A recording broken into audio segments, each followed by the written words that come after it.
Cinema വിശേഷങ്ങൾക്കും ഗോസിപ്പുകൾക്കും ദാസനും വിജയനും. ഈ channel ഇപ്പോൾ തന്നെ സബ്സ്ക്രൈബ് ചെയ്യുക. ഒരുപക്ഷെ നിലവിൽ കേരളത്തിന് പുറത്തും ആരാധക സംഘടനയും പ്രവർത്തനവുമുള്ള ഏക മലയാളം നടൻ മോഹൻലാൽ മാത്രമായിരിക്കും. വിസ്മയം, ജനതാ ഗ്യാരേജ്, മന്യംപുലി തുടങ്ങിയ ചിത്രങ്ങളിലൂടെ തെലുങ്കിലും വൻ ആരാധക വൃന്ദം നേടിയെടുക്കാൻ മോഹൻലാലിന് സാധിച്ചിരുന്നു. പുലിമുരുകൻ്റെ തെലുങ്ക് പതിപ്പ് മന്യംപുലിയുടെ വമ്പൻ റിലീസിങ്ങിനും പിന്നീട് ചിത്രം റിലീസിംഗ് ചെയ്യാനും കാരണം ഇതായിരുന്നു. ഇപ്പോൾ മെയ് 21-ന് മോഹൻലാലിൻ്റെ ജന്മദിനത്തോടനുബന്ധിച്ച് വമ്പൻ ആഘോഷങ്ങൾക്ക് ഒരുങ്ങുകയാണ് ആരാധകർ. അന്നേ ദിവസം കേരളത്തിലെ പല തിയേറ്ററുകളിലും മോഹൻലാലിൻ്റെ കരിയറിലെ വമ്പൻ വിജയം നേടിയ ചിത്രങ്ങൾ റിലീസിംഗ് ചെയ്യുന്നുണ്ടാകും.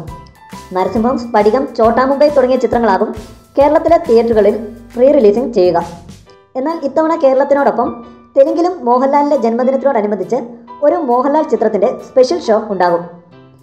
എന്നാൽ ഒരു പ്രത്യേകത മാത്രം, ഇവിടെ സ്ഫടികവും നരസിംഹവും ഉൾപ്പെടെയുള്ള മോഹൻലാലിൻ്റെ സൂപ്പർ ഹിറ്റ് ചിത്രങ്ങൾ റിലീസിംഗ് ചെയ്യുമ്പോൾ തെലുങ്ക് ആരാധകർക്ക് വേണ്ടത് മോഹൻലാലിൻ്റെ കരിയറിൽ പ്രതീക്ഷിച്ച വിജയം നേടാതെ പോയ ചിത്രമായ സാഗർ ഏലിയാസ് ജാക്കിയാണ്.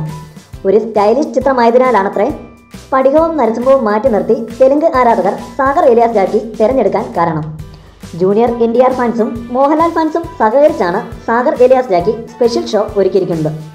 എന്താണേലും മോഹൻലാൽ തെലുങ്ക് പ്രേക്ഷകരുടെയും ഇഷ്ടതാരമായി മാറുന്ന കാഴ്ചയാണ് ഇപ്പോൾ കാണാൻ സാധിക്കുന്നത്. കൂടുതൽ സിനിമാ വിശേഷങ്ങൾക്കും ഗോസിപ്പുകൾക്കും ദാസനും വിജയനും. ഈ ചാനൽ ഇപ്പോൾ തന്നെ സബ്സ്ക്രൈബ് ചെയ്യുക. വീഡിയോ ഇഷ്ടപ്പെട്ടെങ്കിൽ ലൈക്ക്, ഷെയർ, കമൻറ്റ്. താങ്ക്